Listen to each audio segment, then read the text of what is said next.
ಎಲ್ಲರಿಗೂ ನಮಸ್ಕಾರ. ಒಂದು ಕಾಲ ಇತ್ತು, ಒಂದ್ ಜಾಗ. ಅಲ್ಲಿ ಸಂಗೀತ, ಸಾಹಸ, ಸ್ವಾತಂತ್ರ್ಯ ಎಲ್ಲವೂ ತುಂಬಿ ತುಳುಕ್ತಿತ್ತು. ಆದ್ರೆ ಇವತ್ತು ಆ ಜಾಗ ಬರೀ ಕಲ್ಲು ಮಣ್ಣಿನ ರಾಶಿ.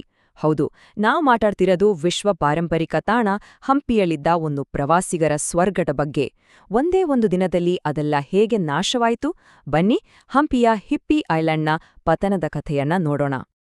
ಈ ಕಥೆ ಶುರುವಾಗೋದೇ ಒಂದು ನಿರ್ದಿಷ್ಟ ದಿನದಿಂದ. ಅದೇ ಮಾರ್ಚ್ 3, 2020. ಜಾಗ ನಮ್ಮ ಕರ್ನಾಟಕದ ಹೆಮ್ಮೆಯ ಐತಿಹಾಸಿಕ ತಾಣ ಹಂಪಿ. ಅಂದು ಅಕ್ಷರಶಃ ಎಲ್ಲವೂ ಬದಲಾಗಿ ಹೋಯಿತು.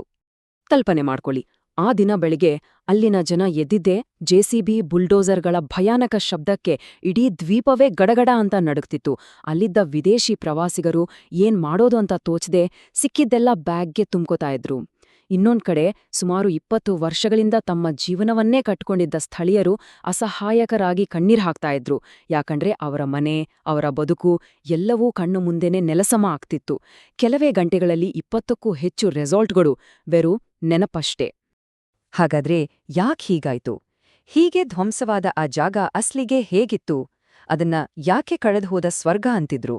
ಬನ್ನಿ, ಹಿಪ್ಪಿ ಐಲ್ಯಾಂಡ್ ಅಂತ ಫೇಮಸ್ ಆಗಿದ್ದ ಆ ಸ್ಥಳದ ಅಸಲಿ ಕಥೆ ಏನು ಅಂತ ತಿಳ್ಕೊಳ್ಳೋಣ. ಅದರ ನಿಜವಾದ ಹೆಸರು ವಿರೂಪಾಪುರ ಗಡ್ಡೆ. ಆದ್ರೆ ಇಡೀ ಪ್ರಪಂಚಕ್ಕೆ ಅದು ಗೊತ್ತಿದ್ದಿದ್ದು ಮಾತ್ರ ಹಿಪ್ಪಿ ಐಲ್ಯಾಂಡ್ ಅಂತ. ಇದು ಸುಮ್ನೆ ಒಂದು ದ್ವೀಪ ಆಗಿರ್ಲಿಲ್ಲ ಗೊತ್ತಾ? ಬಂಡೆ ಹತ್ತೋ ಸಾಹಸಿಗಳು, ಅಡ್ವೆಂಚರ್ ಇಷ್ಟಪಡೋರು, ಇಲ್ಲ ಸುಮ್ನೆ ಶಾಂತವಾಗಿರೋಣ ಅಂತ ಬರೋ ಪ್ರವಾಸಿಗರು, ಹೀಗೆ ಎಲ್ಲರಿಗೂ ಇದೊಂದು ಬೇರೆಯೇ ಲೋಕ, ಒಂದು ಸ್ವಂತ ಸಂಸ್ಕೃತಿ ಇದ್ದ ಸ್ವರ್ಗ. ಹಾಗಿದ್ರೆ ಯಾಕೆ ಅಷ್ಟೊಂದು ಜನ ಈ ದ್ವೀಪಕ್ಕೆ ಬರ್ತಿದ್ರು? ಏನದ್ರ ಸ್ಪೆಷಾಲಿಟಿ? ಒಂದು, ಇದು ಬೋಲ್ಡರಿಂಗ್ಗೆ ವರ್ಲ್ಡ್ ಫೇಮಸ್ ಆಗಿತ್ತು. ಇನ್ನೊಂದು, ಆ ವಾತಾವರಣ.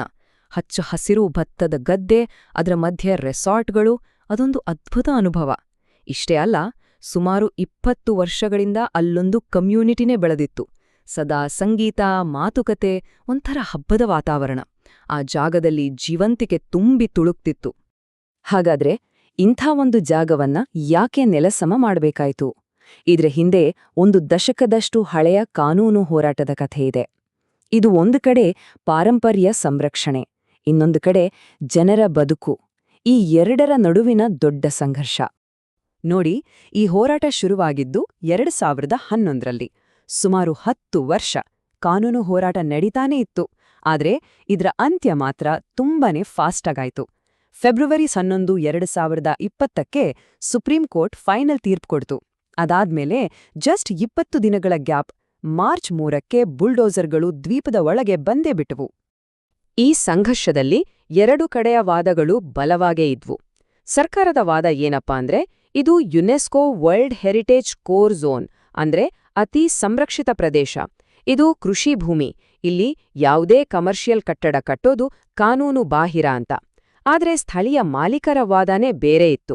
ಅವ್ರು ಹೇಳ್ತಿದ್ರು, ನಮಗೆ ಸ್ಥಳೀಯ ಪಂಚಾಯಿತಿಂದ ಪರ್ಮಿಷನ್ ಇದೆ ಮತ್ತು ಕಳೆದ 2 ದಶಕಗಳಿಂದ ನಮ್ಮ ಜೀವನ ನಡೀತಿರೋದೇ ಇದ್ರ ಮೇಲೆ ಅಂತ. ಹೀಗೆ ವರ್ಷಗಟ್ಲೆ ಕಾನೂನು ಹೋರಾಟ ನಡೀತು. ಕೊನೆಗೆ ದೇಶದ ಅತ್ಯುನ್ನತ ನ್ಯಾಯಾಲಯ ಸುಪ್ರೀಂ ಕೋರ್ಟ್ ಒಂದು ಅಂತಿಮ ತೀರ್ಪನ್ನ ಕೊಡ್ತು. ಈ ತೀರ್ಪು ಆ ದ್ವೀಪದ ಹಣೆಬರಹವನ್ನೇ ಶಾಶ್ವತವಾಗಿ ಬರೆದ್ಬಿಡ್ತು. ಸುಪ್ರೀಂ ಕೋರ್ಟ್ನ ತೀರ್ಪು ತುಂಬಾನೇ ಸ್ಪಷ್ಟವಾಗಿತ್ತು. ಒಂದೇ ಮಾತಲ್ಲೇ ಹೇಳಿದ್ರು, ವಿರೂಪಾಪುರ ಗಡ್ಡೆ ಒಂದು ಸಂರಕ್ಷಿತ ಪ್ರದೇಶ, ಇಲ್ಲಿ ಯಾವುದೇ ವಾಣಿಜ್ಯ ಚಟುವಟಿಕೆಗಳಿಗೆ ಅವಕಾಶ ಇಲ್ಲವೇ ಇಲ್ಲ. ಅಷ್ಟೇ.